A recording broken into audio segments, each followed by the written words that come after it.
Welcome to Lesson 2.3. Today we're going to talk about Dalton's atomic theory, and then we're going to mention a couple other scientists that helped develop the basic chemical foundational laws. So Dalton's atomic theory has basically four parts. Dalton said that each element is made of tiny particles called atoms. An atom of any given element is identical according to Dalton's theory. That means the atom of oxygen is different than an atom of hydrogen, but an atom of hydrogen is identical to another atom of hydrogen. Dalton also said that chemical compounds are formed when atoms of different elements combine with each other, and we already talked about this in one of the other previous lessons, the law of multiple proportions. Any given compound is going to always have the same relative numbers and types of atoms. So water, by definition, is H2O. It's always going to have two hydrogen atoms to one oxygen atom. He really wasn't necessarily dealing with atoms at that time. He was more dealing with masses, but masses kind of are tied to the number and types of atoms. In the last part of his theory, chemical reactions involve reorganization of the atoms, and so Dalton said that the atoms themselves are not changed, they just rearrange in a chemical reaction. Dalton is also credited with preparing the first table of atomic masses, and when he made this table, he assumed that nature would be as simple as possible, and he made some compounds that were incorrect, and so they did have to go back and work on this table some. A couple of scientists who contributed to fixing the table and helping learn what those correct formulas of those compounds were. One of them was Gay-Lussac, and what Gay-Lussac did is he measured the volumes of gases. And if you when we get to gas laws, we'll talk about Gay-Lussac's law, where he looked at what happened to the pressure of a gas when you change the temperature, or the temperature when you change the pressure. Avogadro took Gay-Lussac's work and looked at the number of particles.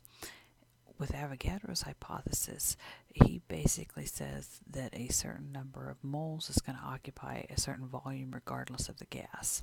This makes sense if the particles have a great distance in between them, and that is true with gases, especially ideal gases. The volume of a gas is determined by the number of molecules present, not by the size of an individual particle. So if you think about it, on the periodic table, let's just look at the nucleus of an atom. Hydrogen has one proton in it. So if you think about hydrogen having one proton in it, oxygen has 8 protons in its nucleus. It has 8 of the same thing, so you would consider it to be quite a bit bigger. But what Avogadro said, it doesn't matter how big the molecule is, it's going to occupy the same amount of space based on its number. So a pictorial representation of that. So if you look at this first example, here are 2 molecules of diatomic hydrogen gas. They occupy this much space. 1 molecule of diatomic oxygen gas represents this much space. You notice here that this space is the same as this space. A hydrogen molecule obviously in and of itself is smaller than the oxygen molecule, but the space or the volume occupied is based on the number of molecules, not the size themselves. So when you combine 2 hydrogen molecules with 1 oxygen molecule, you get 2 water molecules. 2 molecules, this amount of space. 2 molecules, this amount of space.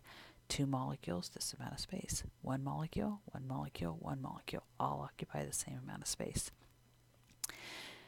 We'll look at that more when we look at gas laws, and it's kind of a hard concept to understand. However, it since molecules or even atoms are so small, it's one of those things that we don't necessarily think twice about. We just go with what Avogadro's law says. Let's look at this last slide and see if we can answer this question. And I ask that you, in the question prompt, focus on the word in front of theory.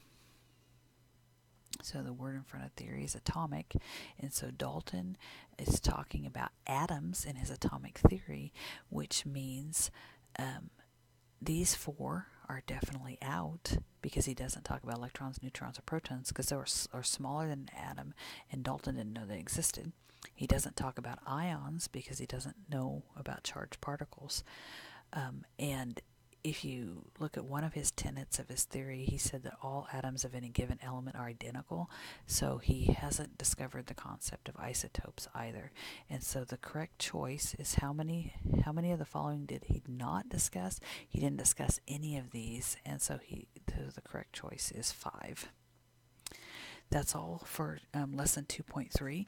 We're going to move on in lesson 2.4 with going below the surface of an atom and discovering the subatomic particles.